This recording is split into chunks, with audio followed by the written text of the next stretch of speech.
তুমি এই বাটি বদ্ধ বাসন থেকে বন্দি করে নিয়ে যাও ওই বদ্ধ ভূমিতে ইহাকে শত শত খণ্ডতে করে ওই সাগরের জলে ভাঙিয়ে দিবে। আমি কি হবে সেনাপতি জল্লাদ কেন বিলম্ব করেছে? চাবুক মেরে পিঠের এত বিলম্ব করছো শুনতে পাও না মহারাজের কেমন ফুলের মতো নিষ্পাপ নিষ্কলঙ্ক মেয়েকে আমি কেমন করে হত্যা করবো? আমাকে ভোলা যাবে না। আমি তো এ কাজ কখনো করতে পারবো না মহারাজ। আমার আদেশ পালন করতে পারবে না সেনাপতি আদেশ যখন দিয়েছে আমার কি করি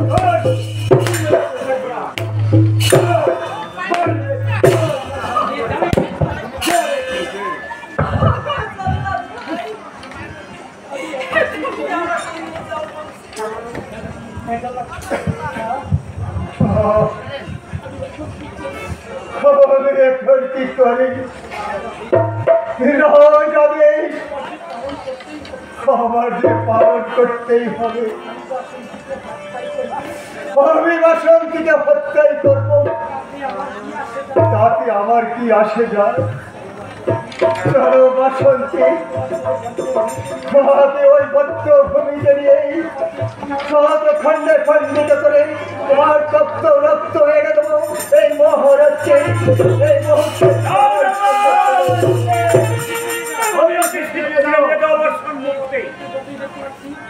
আমি ওদেরকে যতই দেখতে পাচ্ছি ততই আমার রক্ত সংগ্রাম করতে পারছি। আমার হুকুম দিয়ে দাও আমার সঙ্গে করে।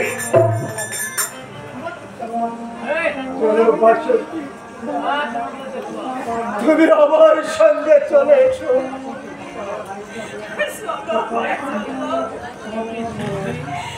তুমি আমায় হত্যা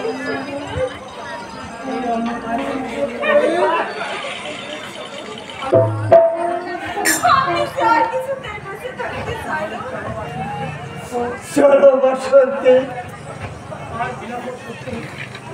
আর বিলম্ব করার কোনো প্রয়োজন নেই। এই মুহূর্তে তুমি আমার তোমাকে কি করো জানো? আমার চালকদের পিঠের ছাদ করে নেব। যাও, অতি সত্য চলে যাও। ওই বাসন্তীকে নিয়ে ওই বদ্ধ ভূমিতে নিয়ে টুকরা টুকরা করে বলছি যাবে না।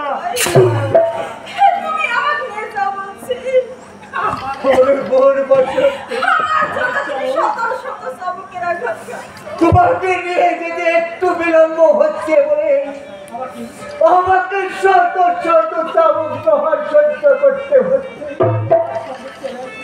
তুমি আমার সঙ্গে চলো,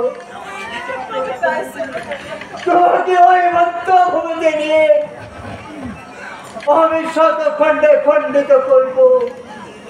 তুমি আমার সঙ্গে বেশি বিলম্ব হলে ওই চলবে হত্যা করে দেবো। এটা বলছে তুমি আমার সঙ্গে ওসব বুঝার কথা চলে না। বলছি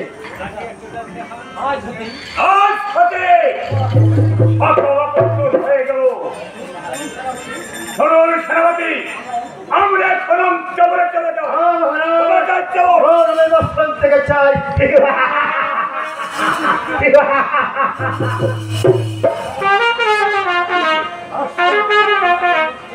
আমাদের রূপ যুবক আমাকে যে পাগল করে তুলেছে, তাহলে আমার যতই কালুকা আসুক না কেন আমাকে পাগল করে তুলেছে বাসন্তী। এই বাসন্তী আমি চাই। জল্লাদ বাসন্তীকে হত্যা করে আমার যে কোনো লাভ হবে না। আমার সফলতা সবচেয়ে গড়পড় হয়ে গেল। আমি এখন কি করি, কোথায় যাই? বাসন্তীকে না পেরেছে আমার জীবন আজ গড়পড় হয়ে যাবে। যে কোনো ভাবে হোক ওই বাসন্তীকে আমি চাই।